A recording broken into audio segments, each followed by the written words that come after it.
très contente de enfin retourner une vidéo. Je voulais attendre en fait un mois avant de pouvoir en gros débrief un peu sur la fac. En fait j'avais déjà dit où est-ce que j'étais. J'ai fini à l'EMA à la Sorbonne. Je suis aussi désolée mais en gros je suis un peu malade, enfin je suis encore un peu malade, un peu du mal à parler et c'est aussi un peu pour ça que j'ai pas pu tourner de vidéo parce que j'étais bien malade pendant 2 semaines, enfin une sorte de un peu genre grippe, Covid, rhume en même temps à la Sorbonne et je me le suis tapé. Et en même temps je vais quand même continuer de bosser parce que en gros j'ai plein de choses à faire et le truc c'est que en fait je savais pas comment tellement tourner cette vidéo. Est-ce que j'allais bosser en même temps, en fait je voulais pas tourner une vidéo où je faisais que parler parce qu'en fait je dois travailler en même temps, donc c'est un peu compliqué si je ne fais pas les deux en même temps, on va dire.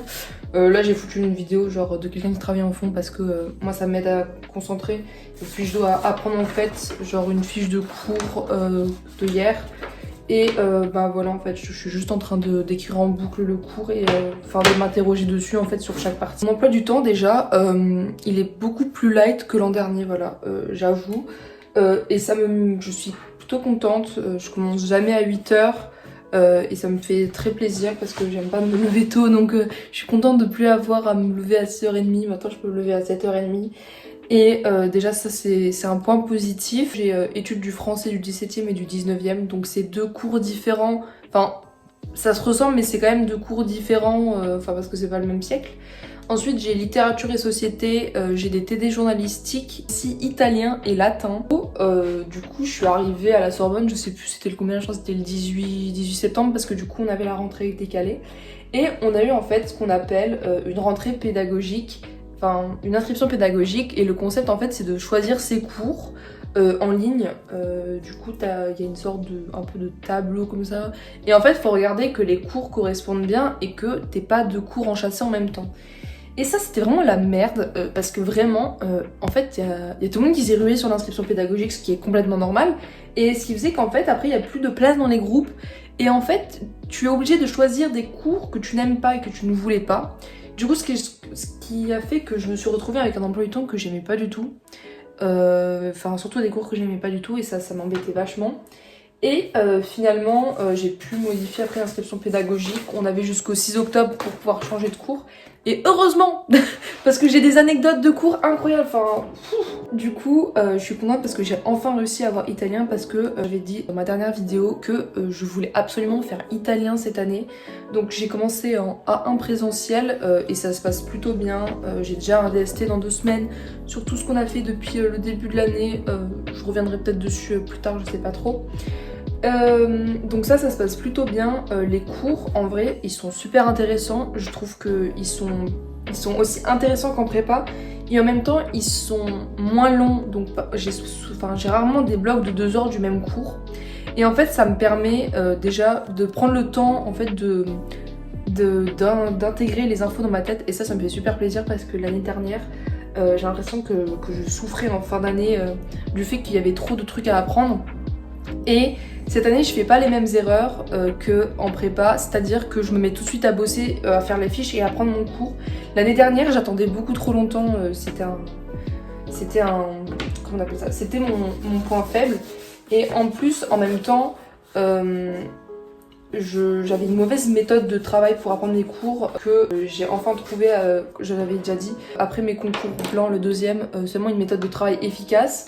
Donc je la réitère et j'espère que ça va fonctionner pour les partiels parce que bon, les partiels du coup normalement je crois que c'est en janvier, il y a un planning temporaire qui est un planning facultatif qui est sorti, mais je sais pas si ce planning là est officiel ou pas, mais techniquement c'est après les vacances de Noël. Donc bon déjà ça m'embête un peu après les vacances de Noël. Bon, vaut mieux en fait un partiel avant les vacances de Noël qu'après, mais bon tant pis. Et du coup je suis plutôt contente de la fac, je vais pas mytho, mais il y a quand même des points un peu négatifs. Déjà c'est sans doute l'ambiance très solitude en fait, c'est à dire que l'année dernière on était toujours ensemble, on était groupés, alors que cette année t'as pas forcément déjà les mêmes personnes avec toi parce que déjà il y a des personnes par exemple dans mon cours d'italien qui sont en géographie, moi je suis à l'EMA, donc je les croiserai jamais. Ensuite aussi le fait que, étant donné que par exemple quand t'es dans un amphi et qu'il y a 300 personnes, c'est très compliqué d'aller vers les gens parce que souvent les groupes sont déjà formés, il y a des gens qui sont déjà en L1, qui se connaissaient déjà depuis la L1 ou la L2, et toi t'arrives un peu, t'es nouveau et tu te rends compte que les gens, forcément, ils sont... C'est pas qu'ils sont méchants, mais c'est qu'ils veulent pas forcément t'intégrer parce que le groupe est déjà formé et ils s'en foutent un peu des nouveaux. Ou également parfois, je rencontre, et j'ai déjà parlé avec mes amis de l'année dernière, mais en gros parfois on rencontre des gens et tout, ils sont sympas avec nous, mais en fait au cours suivant, ils nous skippent en fait, ou ils se sont créés eux-mêmes leur bande de potes. En vrai je suis un peu déçue de ce côté très solitude, mais je pense que ça fait partie du concept et que faut aller justement vers les gens. C'est ce que j'essaie de faire, donc on va dire que maintenant j'ai quand même quelques amis en plus par rapport à ceux de l'année dernière, donc ça va, mais c'est vrai que la première semaine j'ai eu beaucoup de mal parce que j'aime pas la solitude en fait, surtout après les rentrées quand je connais personne, ça j'aime pas. J'aime bien en fait faire tout de suite partie d'un groupe ou de connaître quelques personnes, ça me rassure en fait et je me sens moins seule, donc là déjà ça va quand même un peu mieux par rapport à la première semaine. Donc c'est vrai que la première semaine, je vais pas mentir que j'étais assez triste et un peu déçue, enfin le soir j'étais dépitée. Et y a des personnes de l'année dernière, de ma prépa, qui sont en fait avec moi. Mais le truc c'est que parfois on ne se croise à aucun cours. J'ai une amie, elle fait l'EMA avec moi, on n'a aucun cours en commun. Parce qu'en fait il y a tellement de TD possibles, de combinaisons possibles, que en fait... Enfin, on a des matières similaires, par exemple l'italien, et pourtant on n'est pas dans le même groupe d'italien. Et c'est vrai que parfois, ça peut faire un peu... en fait, ça fait bizarre de savoir que tes potes sont dans sont dans la même licence que toi, mais en fait tu les croises pas forcément. Moi, on m'a souvent vanté, c'est super facile, tu verras, ça sera facile, tu pourras rencontrer plein de nouvelles personnes, et c'est ce que je voulais. Après, c'est vrai que c'est un peu compliqué d'aller vers les autres quand on a peur ou que on sait pas trop comment aller vers les autres. Ça c'est un autre point aussi. Je trouve ça un peu dommage en fait que ce soit un peu un chacun pour soi. Après je dis pas que c'est vraiment comme ça. C'est-à-dire qu'il y a quand même... je pense qu'il y a quand même une sorte de cohésion et c'est juste le temps que je m'habitue et que je prenne mes repères. Mais après normalement je resterai à la fac que cette année scolaire là. J'espère ne pas y retourner. C'est pas que je méprise la fac, mais c'est pas mon objectif en fait. Donc si je suis à la fac, ça veut dire que je me suis plantée. Mais bon, j'espère que ça ira. Ensuite, au niveau des cours, ça j'ai dit que ça se passait plutôt bien. J'aime vraiment bien, ça va. Ça fait du bien en fait de respirer après la prépa. Ça c'est un truc de fou. Mais je me fais quand même attention, c'est-à-dire que en fait je me repose pas sur mes acquis de prépa.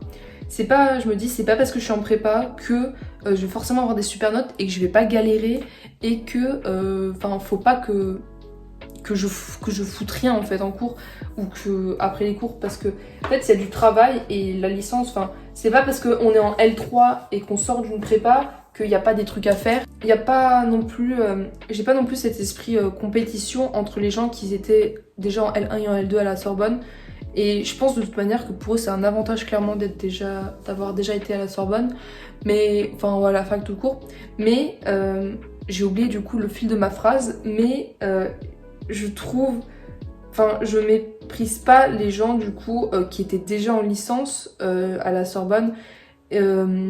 Et c'est pas parce qu'ils étaient en licence que je me dis ouais ils sont nuls, En fait je me sens pas supérieure ni inférieure. C'est juste je me dis bon du coup il y a des trucs quand même que j'ai loupés. Genre des cours, surtout des cours de grammaire. Et du coup c'est vrai qu'il faut pallier ce problème. Après il y avait des stages, mais j'avoue que j'y suis pas allée parce que je savais pas vraiment quelle matière j'allais prendre. Et en parlant de tout ce qui est stage, etc., il y a des stages d'anciens français qui existent. Et à l'inscription pédagogique, je voulais pas prendre ce cours parce que en fait c'était en crédit libre et finalement j'ai pris latin. Mais en gros, en crédit libre, j'avais pris histoire de la langue française, histoire du début au monde contemporain, un truc comme ça. Alors je me suis dit, c'est l'histoire de la langue française quoi. Et en fait, je suis arrivée, C'était sur le 16e et l'ancien français. J'aime pas la littérature du 16e siècle, bof. Enfin, tout ce qui est du Bellay, Ronsard, ouais, non, c'est pas trop mon genre. À part Rabelais, j'aime rien au 16e siècle. Enfin, en fait, la prof parle pas du mouvement des humanités plus que ça. Enfin, j'ai vu qu'elle parlait un peu de Jean Léry, enfin parce qu'elle a distribué le plan. Mais en fait, c'est à part ça et le cours sur Rabelais, en fait, j'aime pas le reste. Mais en fait, je me suis dit, bah c'est pas grave, peut-être que je vais aimer le 16e siècle et que ça va me faire découvrir des trucs. Et puis en fait, après, je suis allée au CM d'ancien français. Déjà, fallait acheter un livre à 25 €, il s'appelle L'Âtre Périlleux. J'aime pas du tout, déjà, rien que le nom du livre. Et le prix du livre à l'aide, enfin. Même j'ai essayé de le chercher d'occasion et tout, je l'ai pas trouvé, même à JB. Surtout, c'est même pas pour. Enfin, c'est pour traduire genre 1000 vers quoi. Allez, le livre il fait ça, c'est pour traduire. Allez, ça. Enfin, ça fait chier de payer autant pour pas grand chose. Et ensuite, je suis allée au TD d'ancien français. Déjà, je suis arrivée en retard parce que il était à l'autre bout de la Sorbonne et la prof nous a laissé en retard dans mon autre cours. Enfin, c'était une catastrophe. J'arrive, il y a même pas assez de place pour tout le monde. Il y a des gens, ils doivent écrire par terre. Ça on m'avait pas prévenu. On m'a pas prévenu non plus que parfois il y avait pas de banc dans les amphis. Pourquoi faut écrire nos cours sur nos genoux et après on a mal aux fesses parce que les bancs sont en bois et font super mal. Les premiers jours vraiment j'avais mal aux fesses et au dos. C'était un truc de fou, vraiment. Ça fallait me prévenir des désagréments qu'on n'avait pas forcément des chaises. Enfin, je le savais mais au moins une petite table quoi. Enfin bref, on dira rien sur certains amphis. Et je suis arrivée à ce TD, le prof je crois qu'on est tous bilingues, je sais pas, ancien français, parce qu'il a expliqué à peine les règles, enfin en fait fallait déjà avoir un cours préliminaire je pense, ou des connaissances préliminaires de L2 ou L1, pour pouvoir faire ce cours. Et c'est fou comment moi du coup j'étais paumée, et en plein milieu du cours j'ai fait bon, ça ira, je reste assise et je change mon inscription pédagogique. Et c'est pour ça que j'ai dit heureusement qu'on pouvait changer jusqu'au 6 octobre. Et du coup, ce qui a fait que je suis dans un autre cours, et c'est celui de latin. Donc en fait, j'ai substitué, allez, je dirais 4 heures, 4 heures et demie de histoire machin contemporain à latin, et c'est 2 heures. Du coup, je suis en latin grand débutant accéléré. Et autre blague, c'est que je me suis inscrite en latin grand débutant. Mais en fait, c'est grand débutant depuis la L1. Et du coup, en fait, j'ai dû me désinscrire. Enfin, je suis allée à ce cours pour rien. Et j'ai dû me désinscrire pour m'inscrire à latin grand débutant accéléré. Mais parce que, en fait, les intitulés sont tellement mal expliqués. Tu te dis, ben, latin débutant grand accéléré, c'est quand t'as déjà fait du latin et que tu veux run le latin. Et je me suis dit, bon, je suis pourrie en latin, je vais prendre grand débutant. Mais en fait, ces grands débutants, c'est comme si je faisais la suite de la prépa. Et du coup, je suis arrivée au cours, la prof a dit bon bah faut rattraper en gros 16 chapitres pour le partiel, pour ceux qui viennent d'arriver à la Sorbonne. Bon, je suis nulle en latin, à la fin de l'année ça a fini sur un 3 en colle. Clairement, je n'avais pas envie de finir en rattrapage en juin. Surtout si j'ai des oraux d'école de journalisme, et j'ai pas envie de revenir juste pour du latin, donc je me suis dit on va prendre l'ancienne option, c'est bien le grand débutant. Du coup, ce qui fait que la semaine où j'ai dû faire ces changements, j'ai eu 4 heures de latin, c'était chiant à mort, j'en avais marre. Mais bon, c'est mieux que rien. Je me dis que bon, au moins, je saurais qu'il ne faut pas prendre histoire avec l'ancien français, j'aime pas du tout. Donc je suis plutôt contente. Et j'ai oublié de dire qu'en fait j'avais un cours qui s'appelait Mobilité internationale. En gros c'est un cours d'anglais où en fait on apprend pour faire des trucs genre Erasmus, faire des CV, faire des entretiens d'embauche et tout. Et ça c'est assez sympa. Et puis moi qui suis pourrie en anglais, je me dis ça peut m'aider. Donc je suis plutôt contente de ce cours là, ça va. Et sinon je prépare un peu de mon côté les écoles de journalisme. Enfin là je suis en train de bosser sur les cours. Mais par exemple je fais de l'anglais journalistique, je suis aussi en train de faire de la grammaire parce que j'ai vu que le CELSA faisait une partie du concours, c'était de la grammaire. Je me renseigne sur l'actualité et bon elle est pas ouf l'actualité, surtout que je tourne ça le 14 octobre. Aussi lire 6 livres, ça j'ai pas précisé, je dois lire ce livre là, Je dois lire Guillou, Michelet, Don Juan et comment il s'appelle l'autre livre, j'ai oublié. Le Misanthrope, voilà. Et en fait, j'ai déjà fini 4 livres sur 6 alors que j'ai commencé fin septembre. Mais en fait, cette année, en fait, vu que j'ai plus de trajets et un peu des temps morts comme ça dans ma journée, en fait, j'en profite pour pouvoir lire en fait les livres que je dois lire. Et en fait, je me suis déjà rendu compte que en une semaine, j'ai réussi à lire un livre de 200 pages et j'ai oublié aussi Aragon, qui est un roman de 700 pages. Aled qui a choisi de faire lire aux élèves un livre de 500 pages. C'est super long. Et ça, je pense que je vais le lire pendant les vacances du coup. Mais c'est fou en fait. Genre, je suis super contente de me dire, bah, je vais plus. Enfin, j'ai le temps maintenant de lire. Je prends mon temps. Je suis pas que en train de bosser toute la journée. Je peux avoir des temps morts où je fais autre chose, où je peux sortir, etc. Et plus être forcément chez moi à bosser toute la journée. Bon, après le week-end, j'avoue que je ne fais que ça sauf le soir. Mais en fait, ça fait tellement du bien en fait de ne plus juste travailler tout le temps. C'est un truc de fou. L'année dernière, je me réveillais, j'allais en cours, je prenais 30 minutes de pause en sortant de cours, je retravaillais tout de suite à l'internat. C'était super chiant. Enfin, à la fin, j'en avais super marre. Surtout en janvier, j'en avais marre. J'avais eu un gros coup de mou. Je voulais plus du tout bosser. J'avais envie de capituler. Et en fait, avoir choisi l'université, en fait, ça va me permettre de gagner du temps par rapport à l'année dernière. C'est-à-dire que maintenant, je peux me concentrer sur mon concours.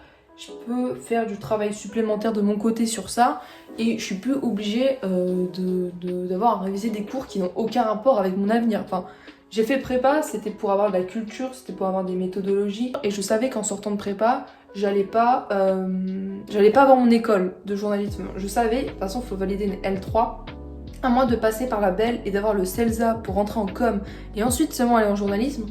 Mais j'aime pas la com, ça m'intéresse pas. J'ai rien contre la com en particulier, mais c'est pas un truc qui m'intéresse. Une fois dans les commentaires, il y a quelqu'un qui m'a dit oui, pourquoi tu as fait prépa alors que finalement c'est pas obligatoire. Bah oui, clairement, tu peux juste faire une L3 à la fac et puis après partir en école de journalisme, ça c'est totalement possible. Mais en fait, moi je voulais faire prépa. C'était juste un objectif, et puis c'est aussi pour se mettre en défi, tu te dis, est-ce que tu es capable, toi, de tenir en prépa, de réussir, d'essayer de donner le meilleur de toi-même. Donc voilà, c'est un parcours comme un autre, on va dire. Et puis je pense que ça peut un peu m'avantager, parce que la prépa, ça m'a donné quand même des trucs que j'aurais peut-être pas appris à la fac. Donc en fait, de toute manière, rien n'est perdu, qu'importe les études qu'on fait, même si on se réoriente, rien n'est jamais perdu. Aussi, je sais pas forcément quand est-ce que je vais refaire plus de vidéos. Je pense que je vais poster quand j'aurai des idées ou que j'aurai des trucs à dire. Mais du coup, ce que je voulais dire, c'est que normalement, je vais retourner une vidéo peut-être sur un mois après pour l'italien, parce que ma dernière vidéo c'était sur l'italien. Et ça m'intéresse un peu peut-être de faire un peu des vidéos sur les langues, parce que moi je kiffe les langues, même si je suis nulle en langue. Et j'ai aussi oublié de préciser, mais en gros, en fait je vérifie, parce que j'ai peur que la vidéo soit plus en marche, parce que tout à l'heure, la vidéo s'est arrêtée et je dois retourner un segment de vidéo, ça m'embête. Du coup en fait maintenant je vérifie parfois à la cam si ça continue de tourner.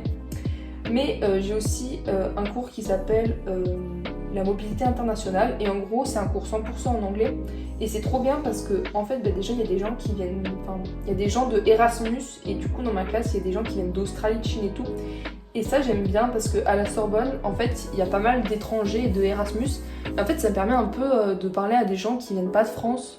Et puis même ça entraîne à parler dans une autre langue, et je trouve ça trop bien en fait de pouvoir rencontrer des gens qui n'ont pas notre culture et qui vivent pas en France. Et puis c'est des gens qui sont assez ouverts d'esprit et gentils, et qui ont besoin de contact et puis de découvrir le pays et surtout la ville, du coup. Et je trouve ça trop bien en fait qu'il y ait des possibilités d'Erasmus. C'est vrai que moi ça m'intéresse, mais plus peut-être l'année prochaine ou dans 2 ans. pourquoi pas genre partir un semestre en Italie, c'est ce que je veux absolument faire, mais il n'y a pas toutes les écoles qui font ces trucs, les écoles de journalisme qui font des trucs internationaux malheureusement. Mais c'est vrai que ça m'intéressait pour pouvoir le faire. Mais le truc c'est que déjà il faut que j'ai un bon niveau en italien, donc j'ai cette année, l'année prochaine pour devenir incroyable en italien.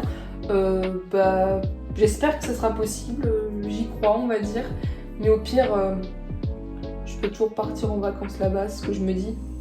Mais enfin, au bout d'un moment dans la vie, le problème c'est que on peut. Enfin, en fait, je sais que si je veux partir 6 mois dans un pays, c'est l'occasion l'année prochaine ou dans 2 ans.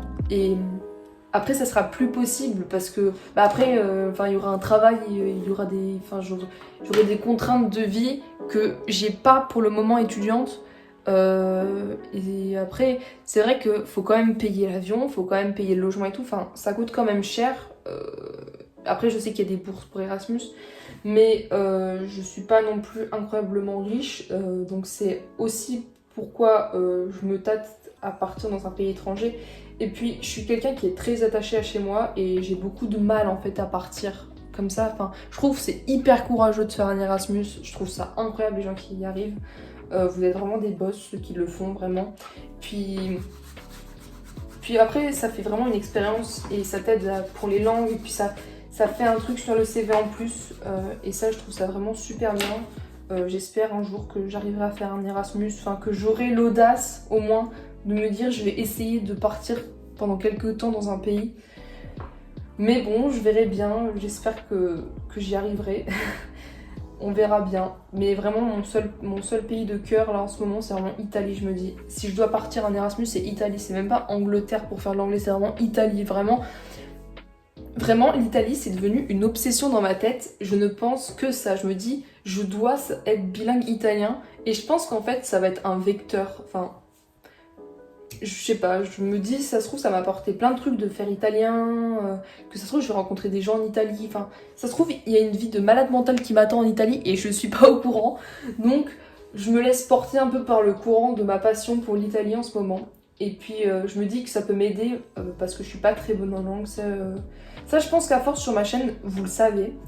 Et en fait, ce qui est bien, c'est que du coup, vu qu'en fait je suis à fond sur les langues, enfin sur l'italien surtout, je me dis ça se trouve en fait, bah, grâce à ça je vais devenir forte en italien et j'aurai pas les difficultés que je rencontre comme quand j'ai fait espagnol, comme quand je fais latin là, ou comme l'anglais là, quand je galère en anglais, c'est horrible vraiment l'anglais, j'aime bien hein, mais bon c'est un peu compliqué pour moi.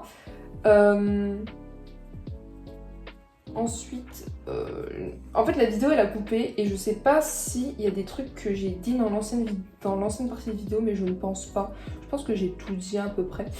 Donc j'espère qu'on se retrouvera très bientôt pour une autre vidéo et que du côté de ceux qui regardent la vidéo, bah, votre rentrée elle s'est bien passée et que si vous êtes dans un nouvel établissement, que vous êtes fait plein d'amis et que ça se passe bien. Normalement comme j'ai dit, du coup il y aura une nouvelle vidéo prochainement, donc voilà, n'hésitez pas quand même à continuer de suivre la chaîne parce que c'est pas parce que je poste pas de vidéo pendant un mois que je vais pas en refaire, enfin j'abandonne pas, c'est juste j'ai un rythme un peu décalé et en fait j'attends aussi parfois d'avoir des idées enfin je vais pas faire une vidéo alors que je sais pas de quoi je vais parler, enfin ça sert à rien sinon. Donc voilà, bisous.